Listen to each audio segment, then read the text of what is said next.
Hey guys, welcome to Midnight Screaming.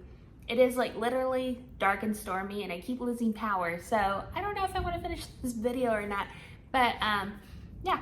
One of my favorite subgenres of film are mockumentaries.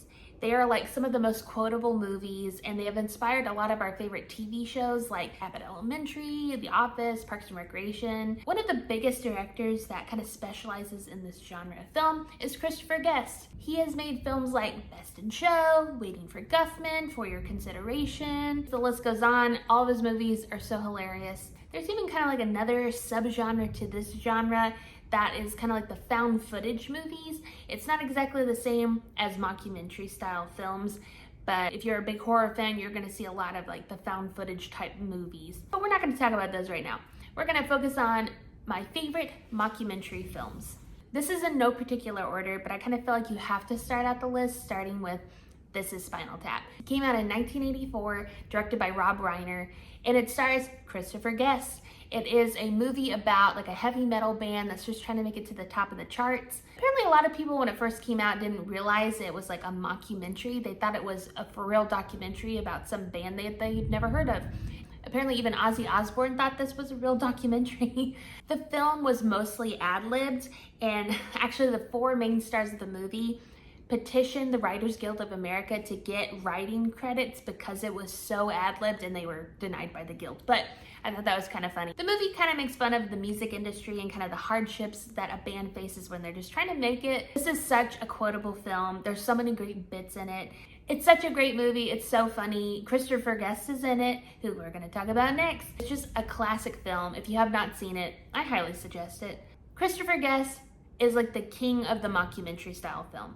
He has made so many of these types of films and they are all so good.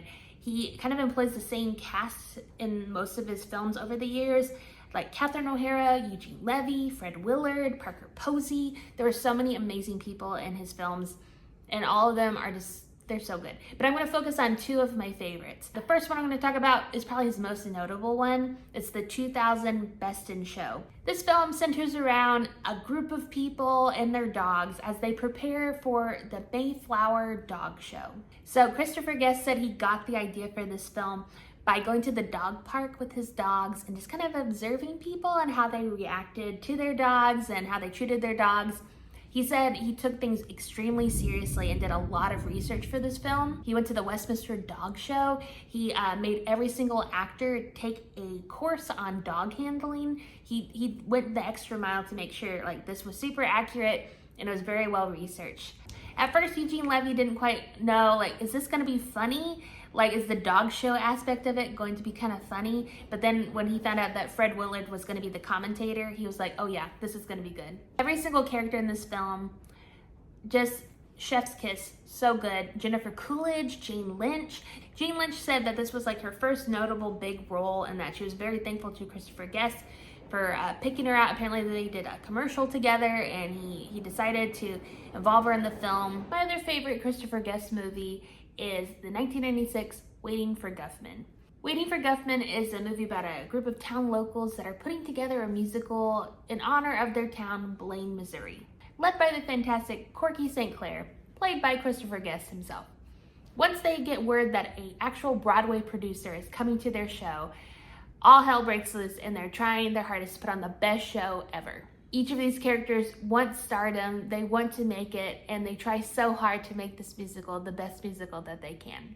Christopher Guest said he got the idea for Waiting for Guffman by attending one of his children's high school shows. It was a production of Annie Get Your Gun. He said it was really funny watching all these kids wearing like these handlebar mustaches and putting their whole heart into it. He said it was hilarious and so sweet at the same time, and he really wanted to translate that into film. Eugene Levy actually co-wrote this movie with Christopher Guest, but the majority of the movie was ad-libbed. Apparently Martin Short really wanted to be a part of this film, but Christopher Guest kind of declined because he was just too notable of an actor and he really wanted some kind of unknown talent in this film. I just love this one. If you like musical theater or if you were involved in musical theater, I felt like it's relatable. I really enjoy Waiting for Guffman.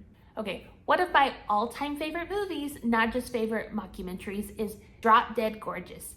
1999, starring Kirsten Dunst, Kirstie Alley, Denise Richards, Amy Adams, Brittany Murphy, Allison Janney. This film was actually written by a former pageant queen named Lona Williams, and it's just a delightful dark comedy about a beauty pageant. The film kind of follows this documentary crew as they are interviewing people about the American Teen Princess pageant, but then things kind of take a dark turn when people start dying and getting sabotaged. When the movie came out, it didn't do so well, but it has developed quite a cult following. I absolutely love all the performances in this film. Kirsten Dunst does a great job. Brittany Murphy is so sweet. Amy Adams, this was like her first big film role. They're just so hilarious. Allison Janney, she's a queen. Oh my gosh, I mean, everyone in this film just does the most, and it's so good. I feel like parts of this film haven't exactly aged well, but I still rewatch it on the regular. It's just so funny. The next film on my list is Taika Waititi's and Jermaine Clement's 2014, What We Do in the Shadows, the film that kind of inspired the TV show of the same name. The film follows a group of vampires that are being followed around by this documentary crew in modern day New Zealand. Taika and Jermaine star in the role, and they wrote the film, but they didn't even give the script to the cast and the crew because they just kind of wanted it as a general guideline. The majority of the film is just ad-libbed. It's such a great idea. It is so funny. Each of the characters are just so well thought out. I love the TV show version of this as well, and it's kind of cool that their original characters will sometimes guest star in the TV show. I just think this movie is hilarious. It is so good, and it does so much with this genre of the mockumentary style film. One film that didn't get enough credit was Behind the Mask, The Rise of Leslie Vernon. It is funny and scary. It has a lot of twists and turns. The film follows a documentary crew that is kind of following around a known serial killer. He is aspiring to be as big as Jason, Chucky, Michael. You follow him around as he's kind of explaining to the crew how much preparation goes into, you know, a slasher movie, basically. Like, it shows him picking the person, stalking the person, planning all the kills, looking around the area, practicing his cardio. Like, it was kind of a fresh perspective on the slasher movie. It had a lot of meta commentary. I just thought overall it was just such a good film, and not enough people saw it. It had some really good cameos. It had the original Freddy Krueger, Robert Englund, and Zella Rubinstein from Poltergeist. As you're watching it, you're kind of questioning the moral standing of the documentary crew.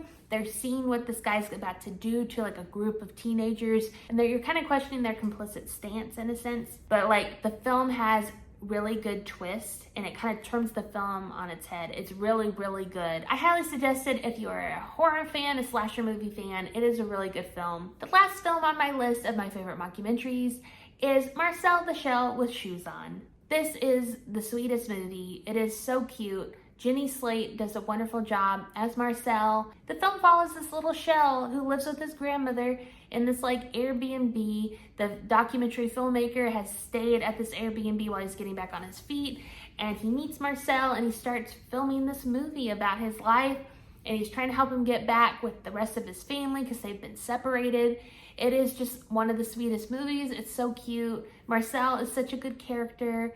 I think it was just so inventive. The idea was so great. I highly recommend it if you haven't seen it. It's a great film. Thank you so much for watching. I'd love to hear what your favorite mockumentary films are. Thanks so much, guys. I really appreciate you watching.